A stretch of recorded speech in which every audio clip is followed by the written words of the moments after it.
श्री स्वामी समर्थ.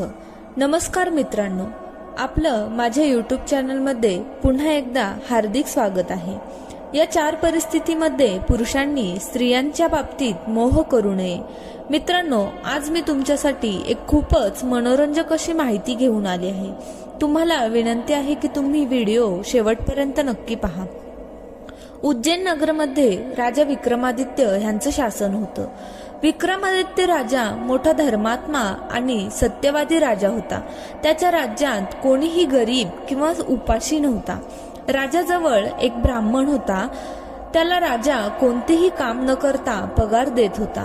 जेव्हा ब्राह्मण म्हातारा झाला तेव्हा त्याने त्याच्या पत्नीला म्हणाला की राजाचं धन खाऊन आपण म्हातारे झालो आहोत. राजाने त्या बदल्यात आपल्याला कोणतेही काम सांगितले नाही. राजा आपल्याला वेळच्या वेळी पगार द्यायचा, परंतु आपल्याकडून त्यांनी कोणतेही काम करून घेतले नाही. माझी अशी इच्छा आहे की आपण राजाचे हे ऋण फेडावे, आणि आपण हे ऋण तेव्हाच फेडू शकतो जेव्हा राजा आपल्याकडून कोणतं काम करून घेईल.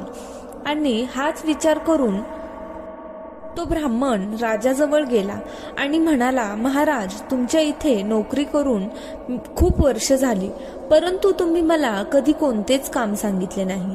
मेल्यानंतर मी यमराजाला काय तोंड दाखवणार, आणि म्हणूनच माझी अशी इच्छा आहे की तुम्ही माझ्याकडून कोणते तरी काम करून घ्या, आणि ज्यामुळे मला स्वतःवर ऋण चढल्यासारखं वाटणार नाही. मित्रांनो, ब्राह्मणांचं बोलणं ऐकून राजा म्हणू लागला, हे बघा महाराज, माझा असा नियम आहे की मी कुठल्याही ब्राह्मणांकडून कोणतेही काम करून घेत नाही, परंतु आज तुम्ही खूपच बोलत आहात, म्हणून मी तुम्हाला एक काम सांगत आहे. तुम्ही ते काम करा. माझं काम आहे की तुम्ही गंगा स्नान करा आणि छोट्याशा भांड्यामध्ये माझ्यासाठी सुद्धा गंगाजल घेऊन या, आणि हेच तुमचं काम असेल, हीच तुमची नोकरी असेल. प्रिय मित्रांनो, राजाचं बोलणं ऐकून ब्राह्मण खूपच खुश झाला.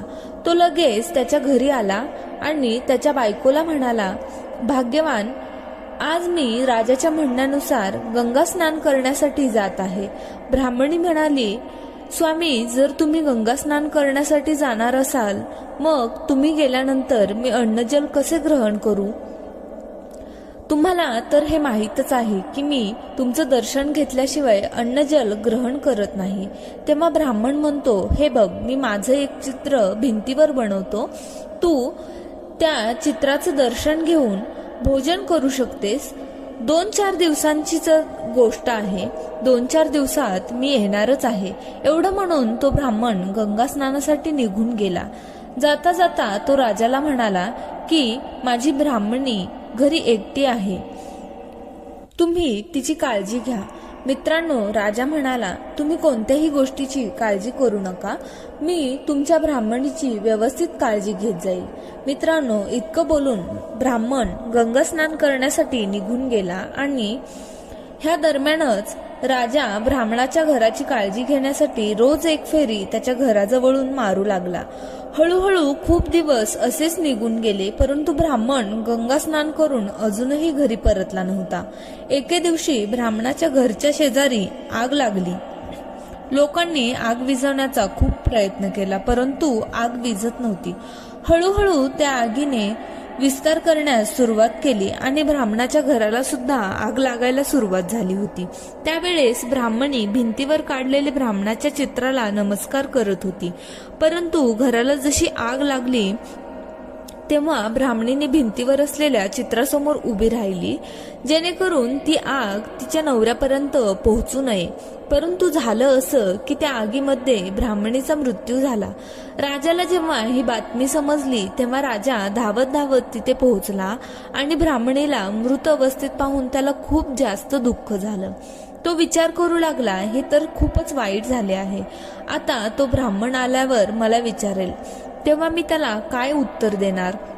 मित्रांनो, राजा ह्याच विचारात बसला होता की इतक्यात ब्राह्मण गंगास्नान करून परतला. घरी जाऊन त्याने पाहिलं की आगीत जळून ब्राह्मणी मृत्युमुखी पडली आहे. समोरील दृश्य पाहून त्याला खूप जास्त राग आला. तो राजाला म्हणाला, महाराज, गंगास्नानाला जाण्यापूर्वी मी तुम्हाला म्हणालो होतो की ब्राह्मणीची काळजी घ्या, परंतु तुम्ही माझ्या बोलण्याकडे दुर्लक्ष केलं. माझ्या बायकोची काळजी तुम्ही घेतली नाही आणि म्हणूनच ती आज आगीमध्ये जळून मेली आहे. मी तुझ्या या कृत्याचा श्राप नक्की देणार आहे. ब्राह्मणाला क्रोधित पाहून राजा म्हणाला, हे महात्मा, यामध्ये माझा कोणताही दोष नाही. मी तुमच्या बायकोला वाचवण्याचा पूर्ण प्रयत्न केला, परंतु ब्राह्मणी भिंतीवर बनवलेल्या चित्राला वाचवण्याचा प्रयत्न करत होती, त्यामुळे ती त्या आगीमध्ये जळून मेली आहे. आता जे काही झालं आहे ते होऊन गेलं. तुम्ही तुमच्या रागाला शांत करा. मी तुमच्या पत्नीला पुन्हा जिवंत करण्याची काहीतरी व्यवस्था करतो. काहीही झालं तरी मी तुमच्या पत्नीला जिवंत करणारच. तुम्ही मला 1 महिन्याचा अवधी द्या. इतकं म्हणून राजाने ब्राह्मणीच्या मृतदेहाला तेलामध्ये ठेवलं आणि म्हटलं की तुम्ही 1 महिन्याची वाट पहा. मित्रांनो, राजा विक्रमादित्य त्यांचा सर्व राजकारभार मंत्र्यांच्या हाती देऊन अमृत शोधासाठी निघून गेला. खूप दिवसानंतर चालत चालत राजा एका गावात पोहोचला. तिथे बसण्यासाठी एक कट्टा होता. राजा विश्राम करण्यासाठी त्या कट्ट्यावर बसला. समोर एक घर होतं. त्या घरामध्ये एक सुनबाई आणि म्हातारी राहत होती. म्हातारीचा मुलगा कामानिमित्त बाहेरच्या गावात गेला होता, परंतु जेव्हापासून तो गेला होता तेव्हापासून घरी परत आला नव्हता. त्या म्हातारीचा मुलगा दिसायला पूर्णपणे विक्रमादित्य राजासारखा होता. राजाला घरासमोर बसलेला पाहून त्या घरातील स्त्री राजाला तिचा नवरा समजू लागली.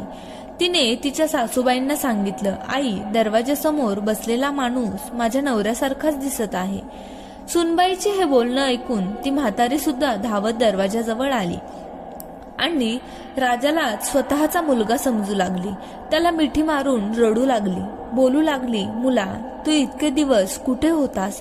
तुझ्या आठवणीत मी म्हातारी झाली आहे आणि सुनबाई सुद्धा दिवस रात्र तुझ्याबद्दल विचार करून व्याकुळ झालेली असते, परंतु तुला आतापर्यंत आमची आठवण आली नाही का? तू आमची साधी चौकशी सुद्धा केली नाहीस. त्या सासू आणि सुनबाईचे बोलणे ऐकून राजा प्रश्नात पडला की हे कुठलं वेगळं संकट माझ्या डोक्यावर आले आहे. मी तर अमृत शोधण्यासाठी निघालो होतो, परंतु इथे येऊन कुठल्या अडचणीत सापडलो आहे. राजाने त्यांना समजावून सांगितलं की हे बघा, मी तुमचा मुलगा नाही. तुमचा काहीतरी गैरसमज होत आहे. तुमचा मुलगा कोणता तरी दुसरा आहे. तुम्ही तुमच्या मुलाबद्दल सर्व काही मला सांगा. मी तुमच्या मुलाला शोधून घेऊन येईन. म्हातारी म्हणू लागली, माझा मुलगा 12 वर्षाचा असताना लग्न करून इथून निघून गेला. आज 20 वर्ष झाले. त्याची बायको त्याची वाट पाहता पाहता पूर्णपणे सुकून गेली आहे, परंतु तो अजूनही परत आला नाही. राजा म्हणू लागला, तुझा मुलगा कुठल्या देशात राहतो? तुला काही याबद्दल माहीत आहे का? तेव्हा ती म्हातारी म्हणाली, मी असं ऐकलं आहे की दक्षिण क्षेत्रामध्ये वीरसेन नावाचा एक राजा राहत आहे. तो 1.25 मन सोने रोज गरिबांना दान करतो. त्याचं राजाजवळ माझा मुलगा नोकरी करतो. दुर्जन त्याचं नाव आहे. प्रिय मित्रांनो, राजा विक्रमादित्य त्या म्हातारीला आणि तिच्या सुनबाईला विश्वासात घेऊन तिथून निघून गेला की लवकरच मी तुझ्या मुलाला तुझ्यासमोर हजर करेल. तू काळजी करू नकोस. थोडा पुढे गेल्यानंतर राजाने त्याच्या गुप्तवीरांना बोलावले आणि त्यांच्या मदतीने राजा अतिशीघ्रपणे राजा वीरसेन यांच्या देशात पोहोचला. राजा दरबारात पोहोचल्यावर वीरसेनच्या द्वारपालाला सांगितलं की ते दुर्जन नावाच्या व्यक्तीला भेटण्यासाठी आले आहेत. तो राजाचा सेवक आहे. मी त्यांच्या गावातून आलो आहे. माझं नाव विक्रम आहे. मित्रांनो, द्वारपालाने जेव्हा ही बातमी दुर्जनाला सांगितली तेव्हा दुर्जन पळत पळत दरवाजापाशी आला आणि विक्रमाला पाहून त्याच्या कक्षात बोलावून घेऊन गेला. दुर्जनने राजा विक्रमादित्यचा चांगल्या प्रकारे पाहुणचार केला. राजा विक्रमादित्य म्हणाला, हे दुर्जन, जेव्हापासून तुझे घर सोडून इकडे आला आहेस तेव्हापासून तू तुझ्या घराची काहीच खबरबात घेतली नाहीस. तुझ्या बायकोचे आणि आईचे रडून रडून खूप वाईट हाल झाले आहेत. तुम्ही त्यांना कसेही जाऊन तुमचा चेहरा दाखवून या. मित्रांनो, तेव्हा दुर्जन म्हणतो, हे मित्र, तुम्हाला काय सांगू, राजासाहेब मला इथून जाऊच देत नाहीत. ते मला सुट्टीही देत नाहीत किंवा कामही सोडून देत नाहीत. मी काय करू? विक्रम म्हणू लागला, काहीच हरकत नाही. तू राजाला म्हण की मी घरी चाललो आहे. माझ्या बदल्यात माझ्या जागेवर माझा भाऊ काम करेल. मित्रांनो, दुर्जनने तसेच केले. राजाला जाऊन सर्व गोष्ट सांगितली की गावाकडून माझा भाऊ आला आहे. माझी बायको आणि माझ्या आईची तब्येत खराब आहे. माझ्या जागेवर माझा भाऊ तुमच्या इथे काम करेल. 1 महिन्यानंतर मी पुन्हा परत येईल. राजाने दुर्जनचे म्हणणे ऐकलं आणि त्याला घरी जाण्याची अनुमती दिली. आता दुर्जनच्या जागेवर राजा विक्रमादित्य काम करू लागला. तो रोजच्या रोज राजाच्या पलंगाला पहारा देत असे. मित्रांनो, या दुनियेत चांगल्या माणसांची सुद्धा कमी नाही, जे दुसऱ्यांसाठी स्वतःच्या जीवनाची सुद्धा पर्वा करत नाहीत. राजा विक्रमादित्य स्वतः एक राजा असून देखील दुसऱ्याच्या जागेवर एका राजाजवळ चाकरी करत होता. आता आपण राजा वीरसेन बद्दल थोडं जाणून घेऊया. राजा वीरसेन रोज मध्यरात्री त्याच्या महालातून निघून एका देवीच्या देवळात जात असे. तिथे एका उकळलेल्या तेलाची कढई ठेवलेली होती. त्या मंदिरातील देवी राजा वीरसेनला पकडून त्या उकळत्या तेलात टाकायची. राजा वीरसेन जेव्हा त्या तेलामध्ये पूर्णपणे तळून जायचा तेव्हा ती देवी त्याला बाहेर काढून खायची. त्यानंतर राजा वीरसेनच्या हाडांना एकत्र करून त्यावर अमृत शिंपडून पुन्हा त्याला जिवंत करायची आणि त्यानंतर राजा 1.25 मन सोने घेऊन घरी यायचा. मित्रांनो, पुढच्या दिवशी राजा तेच 1.25 मन सोने गरिबांना दान देत असे. एके दिवशी विक्रमने विचार केला की राजा एवढं सोनं कुठून आणतो याची माहिती काढायला हवी.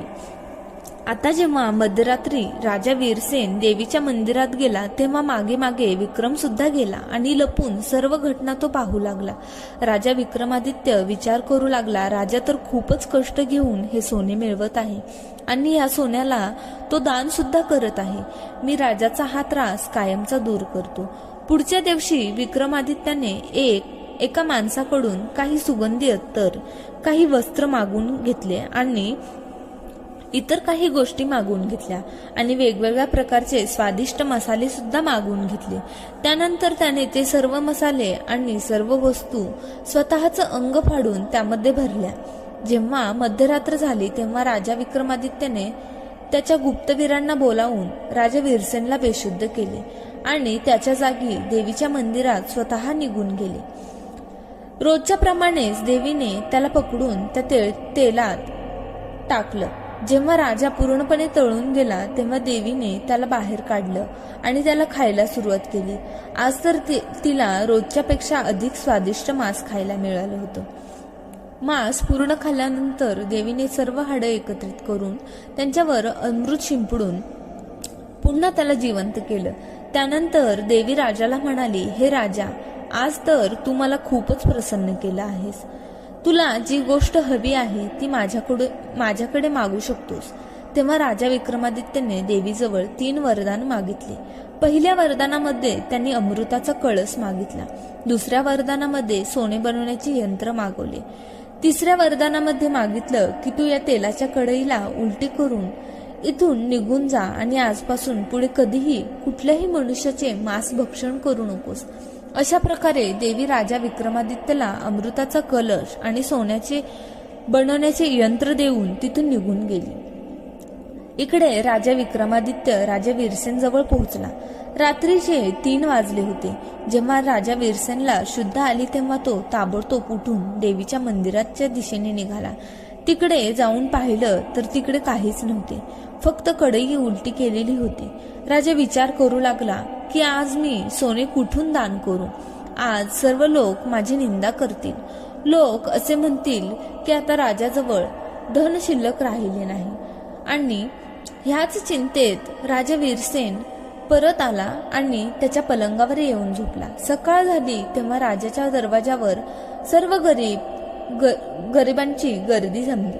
आता राजासमोर प्रश्न होता की यावेळेस सर्व गरिबांना मी सोनं कुठून देऊ, कारण राजाला कुठलंही प्रकारचं सोनं मिळालं नव्हतं. राजा विक्रमादित्यला राजा वीरसेनची चिंता समजली.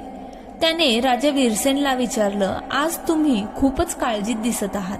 तेव्हा राजा वीरसेनने राजा विक्रमादित्यला सर्व हकीकत सांगितली की माझ्याजवळ सोनंच नाही आहे, तर मग मी दान कोणत्या गोष्टीचं करू. आजपर्यंत माझ्या द्वाराहून कोणीही निराश होऊन परत गेला नाही. तेव्हा विक्रम म्हणाला, तुम्ही चिंता करू नका. तुम्ही हे सोने बनवण्याचे यंत्र घ्या. यातून 1.25 मन सोनं काढून तुम्ही त्या गरिबांमध्ये दान करा. हा तोच यंत्र आहे ज्यातून देवी तुम्हाला रोज 1.25 मन सोनं द्यायची. मित्रांनो, तो यंत्र विक्रमच्या हातात पाहून राजा वीरसेन आश्चर्यचकित झाला. तो विचारू लागला की देवीचा हा यंत्र तुझ्याकडे कसा काय. तेव्हा विक्रमने त्याला सर्व कहाणी सांगितली की मी अशा प्रकारे देवीकडून तिचा हा यंत्र मागितला आहे आणि सोबतच अमृताचा कलश सुद्धा मागितला आहे. राजा वीरसेन मोठ्या प्रश्नात पडला की आजपर्यंत जे काम मी करू शकलो नाही ते काम माझ्या एका नोकराने केलं आहे.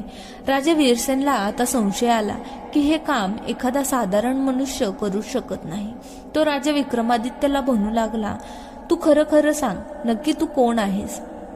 तेव्हा राजा विक्रमादित्यने राजा वीरसेनला त्याचं खरं रूप सांगितलं की तो उज्जैनचा राजा विक्रमादित्य आहे. एका ब्राह्मणीला जिवंत करण्यासाठी मी अमृत घेण्यासाठी आलो आहे.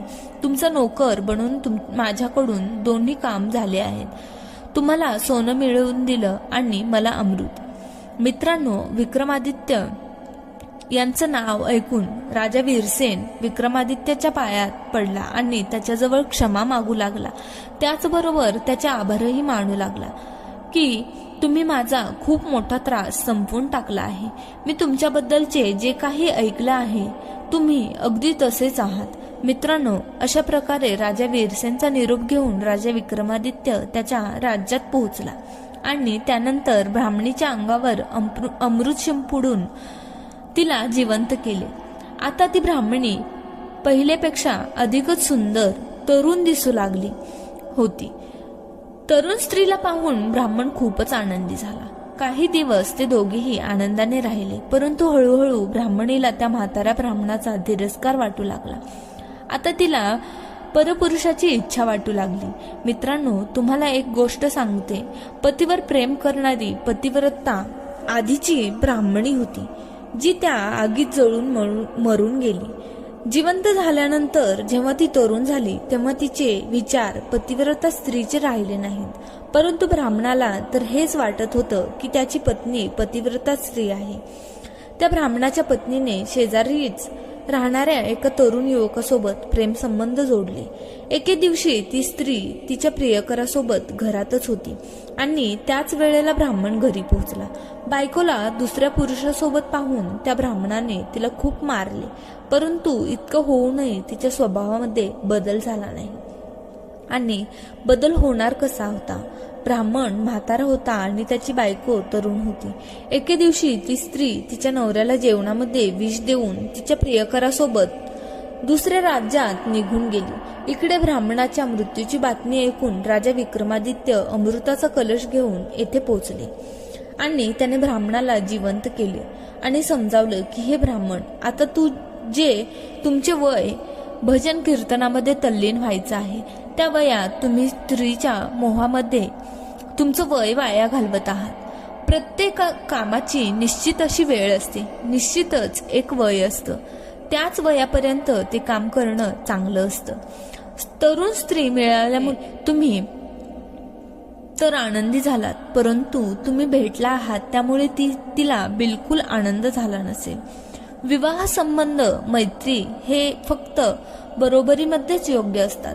कदाचित देवाने तुम्हाला धर्माच्या मार्गावर चालण्यासाठीच ही सर्व लीला केली असेल. तुम्हाला देवाच्या भक्तीत जोडण्यासाठी देवाने ही लीला रचली असेल. या 4 परिस्थितीमध्ये स्त्रीसोबत कधीही मोह बाळगू नये. पहिली, जेव्हा स्त्री गैरवर्तन करणारी बनते आणि ती तुमचा अपमान करू लागते. नंबर 2, जेव्हा तुम्ही स्वतः म्हातारे बनाल त्यावेळेला स्त्रीचा मोह सोडून देणे ही नेहमीच योग्य आहे. नंबर 3, जेव्हा स्त्री तिच्या मर्यादा तोडून धर्माच्या उलट दिशेने वागू लागते. अशा वेळी स्त्रीचा मोह सोडून देणेच योग्य असते. नंबर 4, जेव्हा स्त्री तुमच्यापेक्षा पदाने, धनाने आणि वयाने मोठी असेल, जिला पाहून तुमच्यामध्ये फक्त लालच उत्पन्न होते, अशी स्त्री तुम्हाला मिळू शकत नाही आणि त्यामुळे अशा स्त्रीचा मोह सोडून देणेच योग्य आहे. अशा प्रकारे राजा विक्रमादित्यांचे म्हणणे ऐकून उर्वरित आयुष्य भजन कीर्तनामध्ये घालविण्यासाठी तो ब्राह्मण जंगलामध्ये निघून गेला. मित्रांनो, ही कथा तुम्हाला कशी वाटली कमेंटमध्ये नक्की सांगा.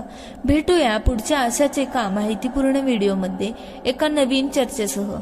तुम्हा सर्वांचे मनपूर्वक आभार. श्री स्वामी समर्थ. जय श्रीराम, जय श्री हनुमान, जय श्री कृष्ण, जय माता लक्ष्मी. धन्यवाद.